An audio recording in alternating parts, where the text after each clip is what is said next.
Hawkins National Laboratory, run by the creepiest papa in history, Dr. Martin Brenner, was basically a factory for creating living weapons. While we've spent most of our time with the heroic 11, she was far from the only one.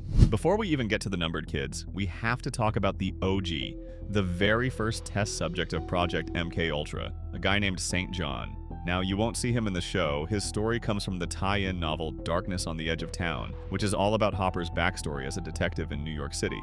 And let me tell you, this guy is seriously creepy. He was a soldier in the Vietnam War, and like so many others, he came back different. He got involved with MK-Ultra during the war, hoping it would make him a better soldier, but it completely twisted him. The CIA essentially used him, then tried to sweep it all under the rug, telling him everything he saw was just post-traumatic stress.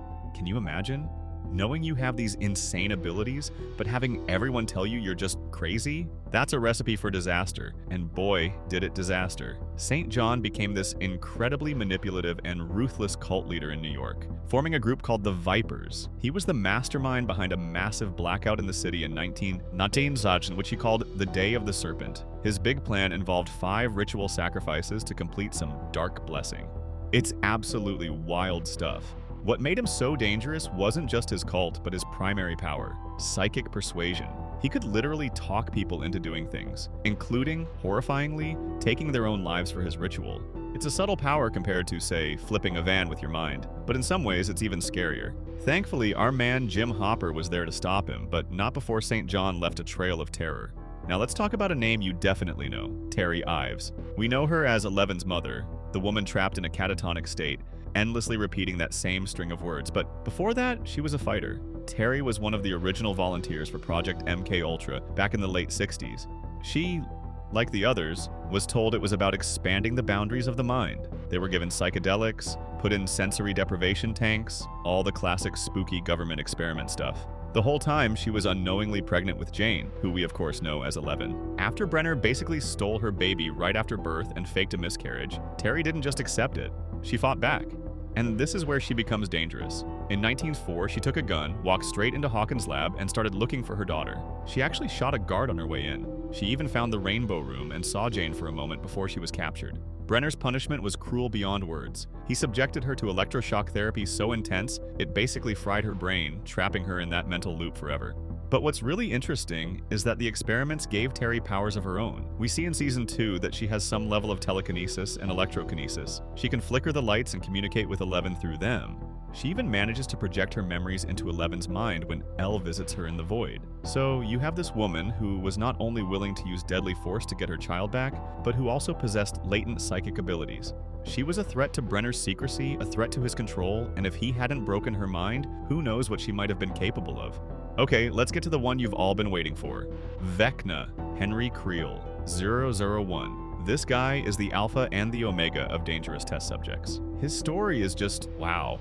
It starts in the 1950s, a troubled kid named Henry Creel who discovers he has these incredible psychic abilities. But unlike someone like 11 who has a core of goodness, Henry was motivated by this deep-seated hatred for humanity. He saw people as pests, a plague on the world, and he used his powers to psychologically torture his own family before brutally murdering his mother and sister. This, of course, got Dr. Brenner's attention. Brenner took him in, gave him the designation 001, and tried to control him. He even implanted a chip in his neck called Soteria to suppress his powers. For years, Henry was just an orderly at the lab, a prisoner as he called it, watching as Brenner tried and failed to replicate his powers in other children. The sheer manipulation this guy is capable of is off the charts. He befriended a young 11, preying on her loneliness and fear, and tricked her into removing the chip. And the moment his powers were unleashed, it was a massacre. He annihilated the other test subjects and the guards, twisting their bodies, showing absolutely no mercy. When 11 stood up to him, their psychic duel was so powerful, it literally tore a hole in reality, creating the first gate to the Upside Down and banishing him there. But he didn't die. He was transformed, burned, and twisted by the dimension's energy, becoming the creature we know as Vecna. He explored that dark realm and found the particles that he would shape into the Mind Flayer, becoming the 5-star general of this entire shadow dimension. His powers are insane. He has telepathy, allowing him to invade people's minds and use their trauma against them. He can create these terrifying hallucinations, his infamous curse, culminating in that horrifying, bone-snapping, eye-gouging death that opens a new gate. He's connected to the hive mind of the entire Upside Down. He's a strategist, a manipulator, and a psychic beast. He is, without a doubt, the single most dangerous individual to ever come out of Hawkins' lab. Of course, 1 wasn't the only numbered kid causing trouble in the Rainbow Room. Before 11 showed up and became the star pupil, the top dog was 002. 2 was the oldest of the second wave of kids, and he was a classic bully. He was strong, arrogant, and clearly enjoyed the power he had over the younger subjects. He was Brenner's golden boy for a while, and he let it get to his head, becoming narcissistic and mean. We see this play out in 11's flashbacks in Season 4. During a training exercise, he effortlessly beats all the other kids, but when it's 11's turn, she taps into her own power and absolutely blasts him, slamming him against the wall so hard it cracks. 2's ego was completely shattered. He couldn't handle being humiliated by this younger, smaller girl. So what does he do? He gets his little gang, 3, 4, and 5, and they corner 11 when the cameras are off. They bully her, threaten her, and use their combined telekinesis to slam her into a wall, giving her a concussion. This shows just how dangerous the environment of the lab was. It bred competition and cruelty. 2 wasn't a world-ending threat like 1, but to the other kids in that lab, he was a very real and immediate danger. His cruelty ultimately led to his downfall. When Brenner found out, he punished 2 with an electroshock collar right in front of everyone. But the ultimate price was paid when 1 unleashed his fury. 2 was one of the first to die in the massacre, pinned to the wall and having his neck brutally crushed. He was a big fish in a small, terrifying pond, but he was no match for the shark that was 001. His cronies, 3, 4, and 5, were just as culpable. They were his followers, gleefully participating in the bullying of 11. They took pleasure in hurting someone they saw as weaker, which is a dangerous trait in anyone, let alone someone with psychic powers. Now, not every test subject stayed a victim or became a pure monster. Some found a third path, vengeance, and that brings us to Kali Prasad, 008. We meet her in Season 2, and she is a complete departure from anything we'd seen before. Kali was one of the kids in the lab with 11. They even played together in the Rainbow Room, but her powers developed differently. Instead of telekinesis, Kali can create illusions. She can make people see, hear, and feel things that aren't there. It's an incredibly powerful form of mental manipulation. At some point, she managed to escape the lab and built a new life for herself on the streets, assembling a gang of fellow outcasts. Together, they hunt down the people who worked at Hawkins' lab, the ones who wronged them, and they serve their own brand of justice. This makes her extremely dangerous. She's a vigilante with superpowers. We see her make a cop see a tunnel collapsing, causing a massive car crash to cover their escape. She makes another guy see spiders crawling all over him. She's not trying to end the world, but she is willing to rob, intimidate, and even kill to get her revenge.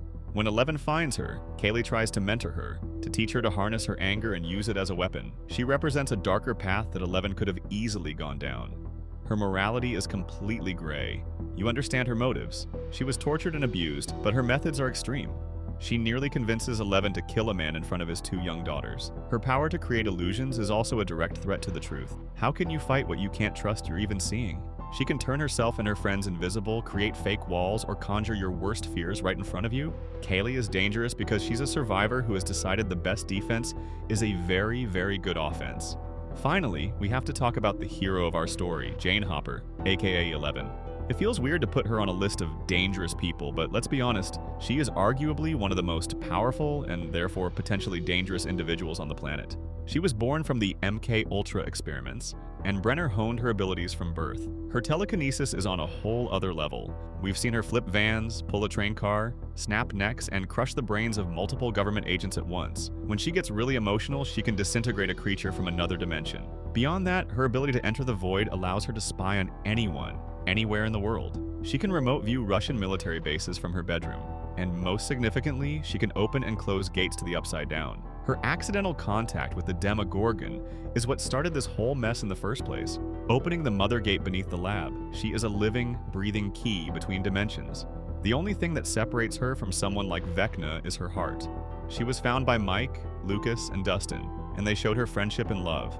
Hopper showed her what it means to be a daughter. Her connections to these people are her anchor, the thing that guides her to use her immense, terrifying power for good. But make no mistake, if Elle ever lost that anchor, if she ever decided the world wasn't worth saving, there would be very little anyone could do to stop her. She's a weapon, just as Brenner intended. But she's a weapon that chose its own target, the very monsters he helped create. Her capacity for destruction is nearly limitless, making her simultaneously Hawkins' greatest protector and its most dangerous resident. So these have been all of the most dangerous test subjects from the Stranger Things universe, all the way from the very first experiments to the kids in the Rainbow Room. Which test subject do you think is the scariest? Let us know in the comments below, and if you want to see more Stranger Things content and theories, click the video on screen now.